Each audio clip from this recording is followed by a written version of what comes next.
जिस उपदेश से राम जी को राजकुमार भगवान राम बने, वो उपदेश आप सुन रहे हैं। कितना ऊंचा ग्रंथ है, इसको वाल्मीकि रामायण भी बोलते, योग वशिष्ठ महारामायण भी बोलते। राम तीर्थ ने इसी का बार बार अध्ययन किया था। ये आप भी शांत हो जाएंगे परमात्मा में, और दूसरों को भी शांति देने की क्षमता देने वाला ये सदग्रंथ है। इसको वेदांत का सिद्धांत ग्रंथ बोलते हैं। दूसरे होते प्रक्रिया ग्रंथ। ये करके फिर कब वो आचार्य बनो तब समझो, ये तो थोड़ा पढ़ो और फिर वही सिद्धांत की बात। तो बार बार योग वशिष्ठ महारामायण विचारने योग। ओम श्री सद्गुरु परमात्मने नमः।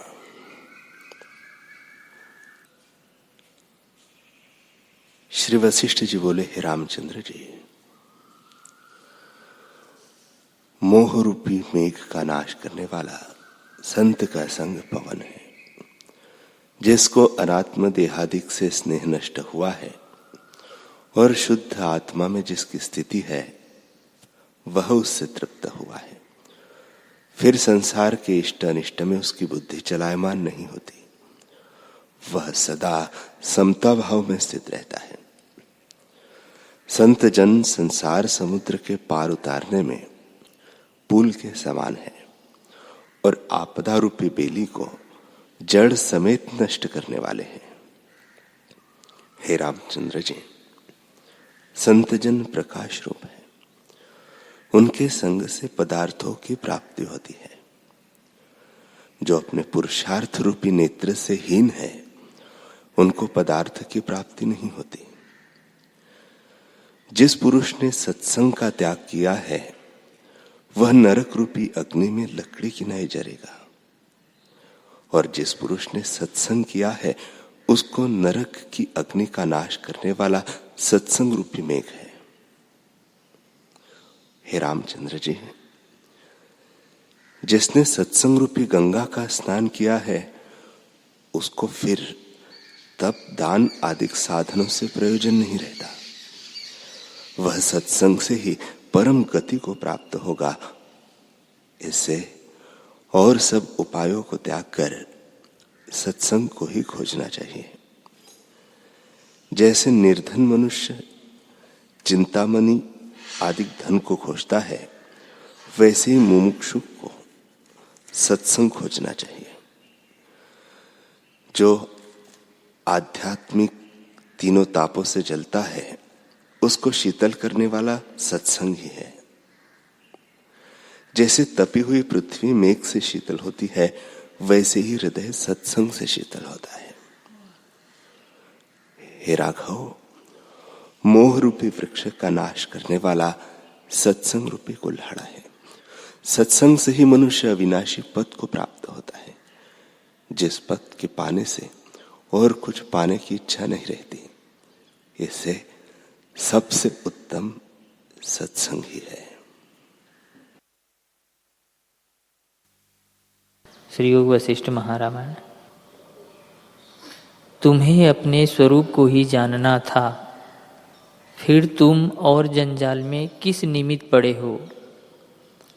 आत्मज्ञान बिना और अनेक यत्न करो तो भी शांति नहीं प्राप्त होगी। जैसे पवन से रहित वृक्ष शांत रूप होता है, और जब पवन होता है तब क्षोभ को प्राप्त होकर हिलता है, वैसे ही जब वासना निवृत्त होगी तब शांत पद प्राप्त होगा और कोई क्षोभ न रहेगा। देवपुत्र ने जब ऐसे कहा, तब राजा ने कहा कि हे भगवान, तुम मेरे पिता हो, तुम ही गुरु हो और तुम ही कृतार्थ करने वाले हो। मैंने वासना से बड़ा दुख पाया है। जैसे किसी वृक्ष के पत्ते, डाल, फूल, फल सूख जावे और अकेला ठूठ रह जाए, वैसे ही ज्ञान बिना मैं ठूठ सा हो रहा हूँ। इसलिए कृपा करके मुझे शांति का मार्ग बताएं। देवपुत्र ने कहा, हे राजन, तुम्हें त्याग करके संतों का संग करना चाहिए। और यह प्रश्न करना चाहिए था कि बंधन क्या है और मोक्ष क्या है, मैं क्या हूँ और यह संसार क्या है, संसार की उत्पत्ति किससे होती है और वह लीन कैसे होता है। तुमने यह क्या किया कि संतों का नहीं ठूठ बन का आकर सेवन किया है। अब तुम संत जनों का संग करके निर्वासनिक बनो। ब्रह्मादिक ने भी कहा है कि जीव जब निर्वासनिक होता है तब सुखी होता है। फिर राजा ने कहा, हे भगवान, तुम ही संत हो और तुम ही मेरे गुरु और पिता हो, जिस प्रकार मुझे शांति हो सो कहो। श्री वशिष्ठ जी बोले, हे रामचंद्र जी, यदि पुरुष अपना प्रयत्न और साथ ही सत्संग करे तो इस संसार समुद्र से तर जाएगा और किसी प्रकार नहीं तर सकता। हे रामचंद्र जी, युक्ति से जैसे विष भी अमृत हो जाता है, वैसे पुरुषार्थ से सिद्धि प्राप्त होती है। हे रामचंद्र जी, इस जीव को दो रोग हैं, एक यहलोक और दूसरा परलोक। उनमें दुख पाता है। जिन पुरुषों ने संतों के संगरूपी औषधि से इन रोगों की चिकित्सा की है, वे मुक्त रूप है, और जिन्होंने वह औषधि नहीं की, वे पुरुष पंडित हो तो भी दुख पाते हैं। वह औषधि क्या है? शम, दम और सत्संग। इन साधनों के यत्न से जिसने आत्मपद पाया है, वह कल्याण मूर्ति है। हे राघव, चिकित्सा भी यही है। जिसने औषधि की वह कृतार्थ हुआ, और जिन्होंने न की वे भोग में लिपटे रहे। वे मूर्ख वहां पड़ेंगे जहां फिर कोई औषधि न पाएंगे। इससे हे रामचंद्र जी, इन भोगों का त्याग करो और आत्म विचार में सावधान हो रहो, यही औषधि है।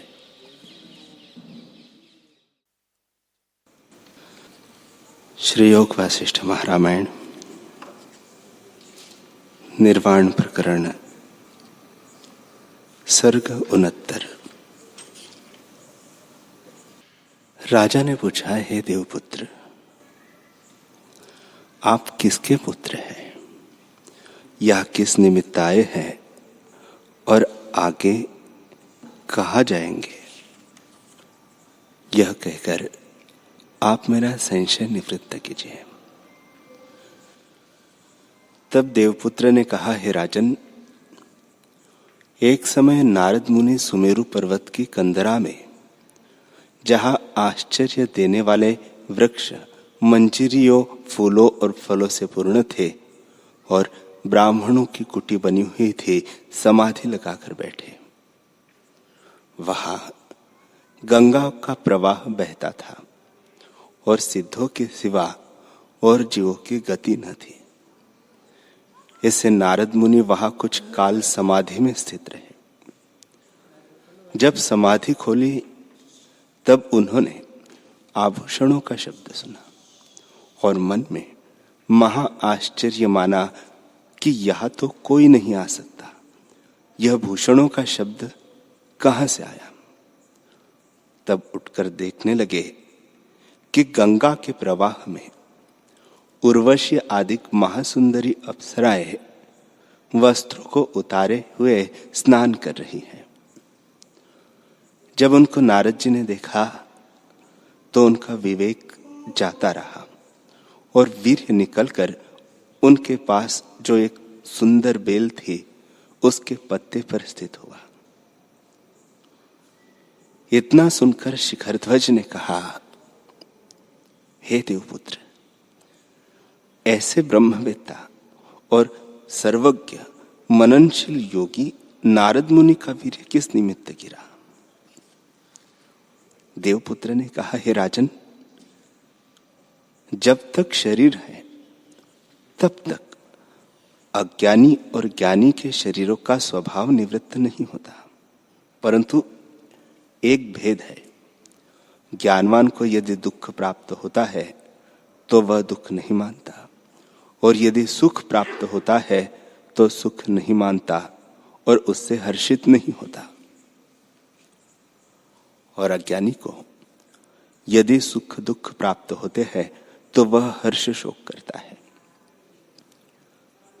जैसे श्वेत वस्त्र पर केसर का रंग शीघ्र ही चढ़ जाता है, वैसे ही अज्ञानी को दुख सुख का रंग शीघ्र ही चढ़ जाता है। और जैसे मोम के वस्त्रों को जल का स्पर्श नहीं होता, वैसे ही ज्ञानवान को दुख सुख स्पर्श नहीं होता। जिसके अंतःकरण रूपी वस्त्र को ज्ञान रूपी मोम नहीं चढ़ा, उसको दुख सुख रूपी जल स्पर्श कर जाता है। दुख की और सुख की नाड़ी भिन्न भिन्न है। जब सुख की नाड़ी में जीव स्थित होता है तब कोई दुख नहीं देखता, और जब दुख की नाड़ी में स्थित होता है तब सुख नहीं देखता। अज्ञानी को कोई दुख का स्थान है और कोई सुख का स्थान है, और ज्ञानी को एक आभास मात्र दिखाई देता है, उसे बंधन नहीं होता। जब तक अज्ञान का संबंध है तब तक दुख नहीं निवृत्त होता। तब राजा ने कहा कि वीर्य जो गिरता है सो कैसे निवृत्त होता है। देवपुत्र ने कहा, हे राजन, जब चित्त वासना से क्षोभ को प्राप्त होता है तब नाड़ियों में भी क्षोभ होता है और वे अपने स्थानों को त्यागने लगती है। उसी अवस्था में वीर्य वाली नाड़ी से भी स्वाभाविक ही वीर्य नीचे को चला आता है। फिर राजा ने पूछा, हे देवपुत्र, स्वाभाविक किसे कहते हैं? देवपुत्र ने कहा, हे राजन, आदि शुद्ध चैतन्य परमात्मा में जो स्फुरण हुआ है उस क्षण मात्र शक्ति के उत्थान से प्रपंच बन गया है। इसमें आदि नियम यह हुआ है कि यह घट है, यह पट है, यह अग्नि है, इसमें उष्णता है, यह जल है, इसमें शीतलता है। वैसे यह भी नियम है कि वीर्य ऊपर से नीचे को आता है। जैसे पर्वत से पत्थर गिरता है तो नीचे को चला आता है, वैसे ही वीर्य भी नीचे को आता है। तब राजा ने प्रश्न किया कि हे देवपुत्र, जीव को दुख सुख कैसे होता है और दुख सुख का अभाव कैसे होता है? देवपुत्र ने कहा, हे राजन, यह जीव कुंडलिनी शक्ति में स्थित होकर दृश्य में जो चारों अंतःकरण, इंद्रिया और देह है, उनमें अभिमान करके इनके दुख से दुखी और इनके सुख से सुखी होता है। तब जैसा जैसा आगे प्रतिबिंब होता है वैसा वैसा दुख सुख भासित होता है। जैसे शुद्ध मणि में प्रतिबिंब पड़ता है, यह सब अज्ञान से होता है और ज्ञान से इसका अभाव हो जाता है। जब ज्ञान रूप का आवरण करके आगे पटल होता है तब प्रतिबिंब नहीं पड़ता। देह आदि के अभिमान से रहित होने को ज्ञान कहते हैं। अर्थात यह ज्ञान कि न देहादिक है और न मैं इनसे कुछ करता हूं। जब ऐसे निश्चय हो तब सुख दुख का भान नहीं होता, क्योंकि संसार का सुख दुख भावना में होता है। जब वासना से रहित हुआ तब दुख सुख भी नष्ट हो जाते हैं। जैसे जब वृक्ष ही जल जाता है तब पत्ते फूल फल कहाँ रहे, वैसे ही अज्ञान रूप वासना के दग्ध होने पर दुख सुख कहाँ रहे। फिर राजा ने पूछा, हे भगवान, तुम्हारे वचन सुनकर मैं तृप्त नहीं होता। जैसे मेघ का शब्द सुनकर मोर तृप्त नहीं होता, इससे कहिए कि आपकी उत्पत्ति कैसे हुई है। देवपुत्र ने कहा, हे राजन, जो कोई प्रश्न करता है उसका बड़े लोग निरादर नहीं करते। इससे तुम जो पूछते हो सो मैं कहता हूं। हे राजर्षि, वह वीर्य नारद मुनि ने एक मटकी में रखा और उस पर दूध डाला। वह मटकी स्वर्ण की थी, जिसमें उज्जवल चमक थी। उस मटकी को पूर्ण कर वीर्य को एक कोने की ओर किया और फिर मंत्रों का उच्चारण किया और आहुति देकर भले प्रकार पूजन किया। जब 1 मास व्यतीत हुआ तब मटकी से बालक प्रकट हुआ, जैसे चंद्रमा क्षीर समुद्र से निकला हो। उस बालक को लेकर नारद आकाश को उड़े, उसे अपने पिता ब्रह्मा जी के पास ले आए और नमस्कार किया। वही बालक मैं हूं। तब मुझको पितामह ने गोद में बिठा लिया और आशीर्वाद देकर कहा कि तू सर्वज्ञ होगा और शीघ्र ही अपने स्वरूप को प्राप्त होगा।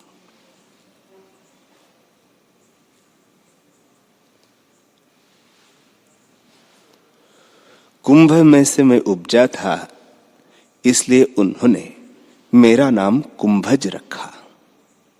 मैं नारद जी का पुत्र और ब्रह्मा जी का पौत्र हूं। सरस्वती मेरी माता है, गायत्री मेरी मौसी है।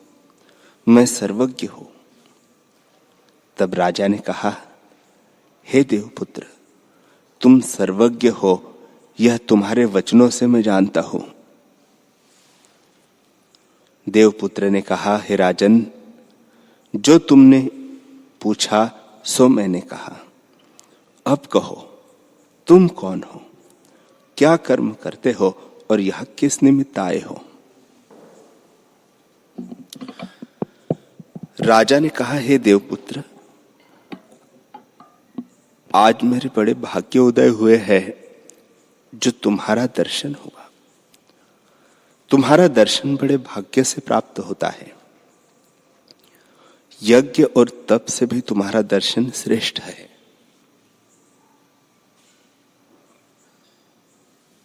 देवपुत्र ने कहा, हे राजन, अपना वृत्तांत कहो। राजा ने कहा, हे देवपुत्र, मैं राजा हूं। शिखर ध्वज मेरा नाम है। संसार दुखदायक भासित हुआ।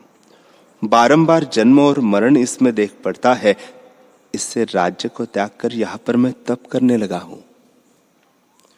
तुम त्रिकालज्ञ हो और जानते हो, तथापि तुम्हारे पूछने से कुछ कहना चाहिए।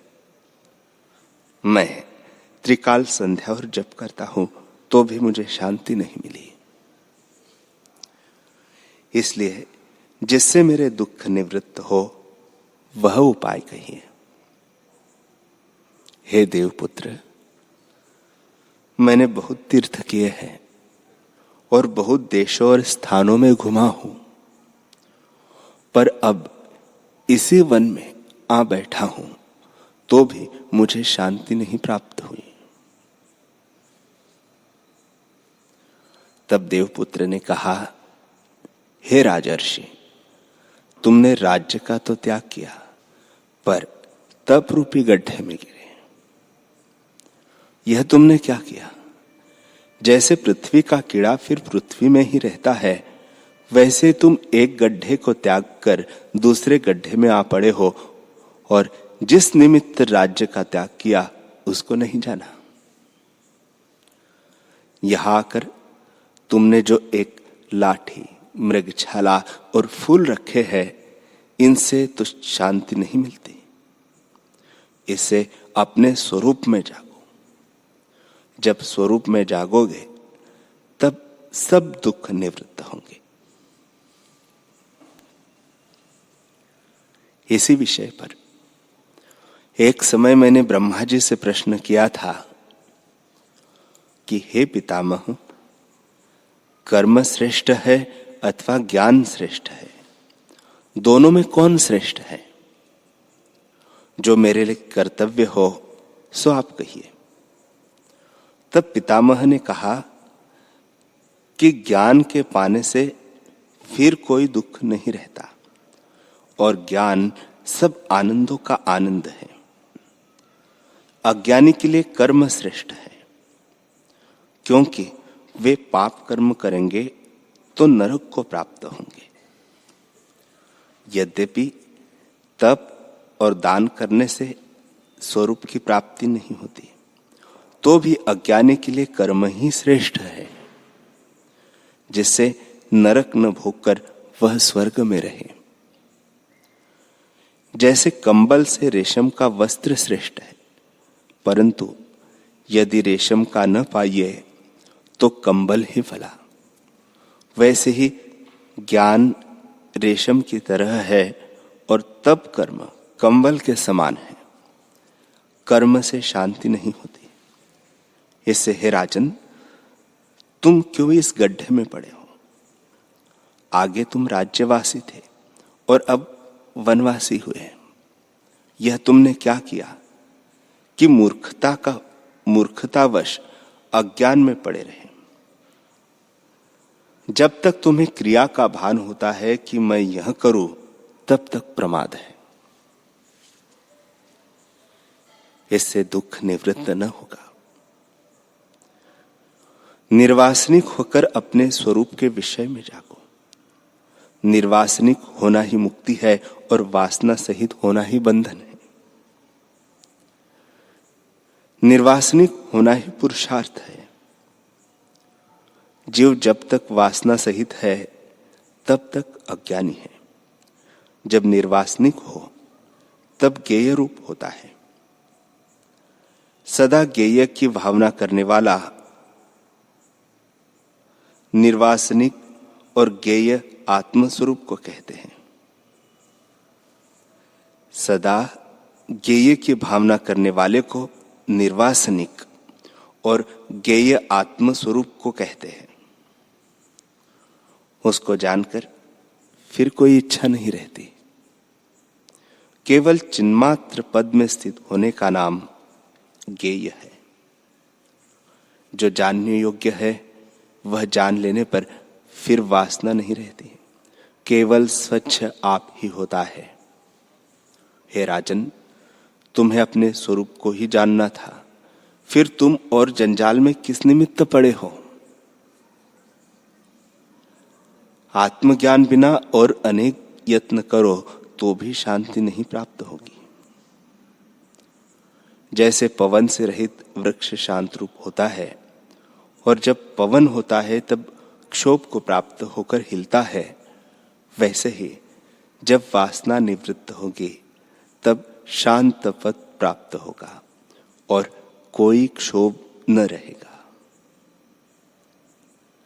देवपुत्र ने जब ऐसा कहा तब राजा ने कहा, हे भगवान, तुम मेरे पिता हो, तुम ही गुरु हो और तुम ही कृतार्थ करने वाले हो।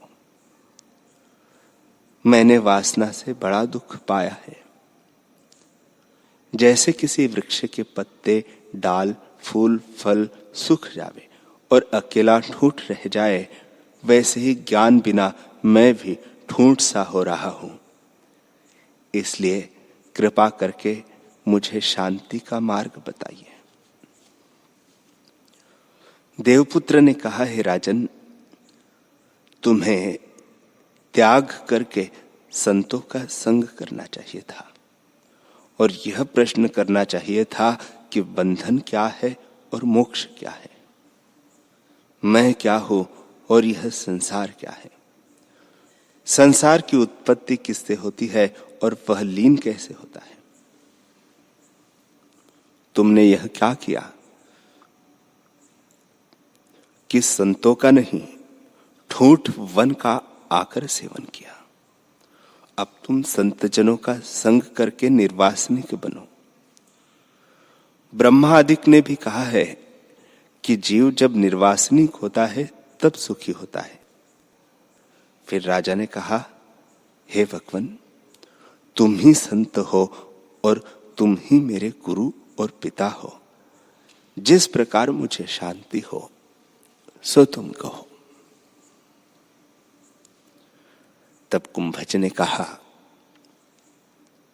हे राजन, मैं तुम्हें उपदेश करता हूं, तुम उसे हृदय में धारण करो।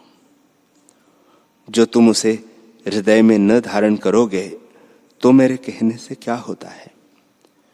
जैसे डाल पर कौवा हो और शब्द भी सुने तो भी वह अपने कौवे के स्वभाव को नहीं छोड़ता, वैसे जो तुम भी कौवे की तरह हो तो मेरा कहना व्यर्थ है। जैसे तोते को जो सिखाते हैं उसे वह सीखता है, वैसे ही तुम हो जाओ।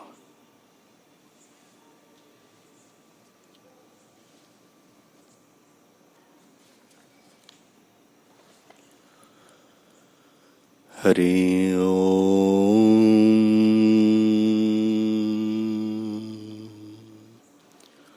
हरि ओम। ओम सहना भवतु सहनौ भुनक्तु सह वीर्यं करवावहै तेजस्विनावधीतमस्तु मा विद्विषावहै। ओम शांति शांति शांति। श्री सद्गुरुदेव भगवान की जय।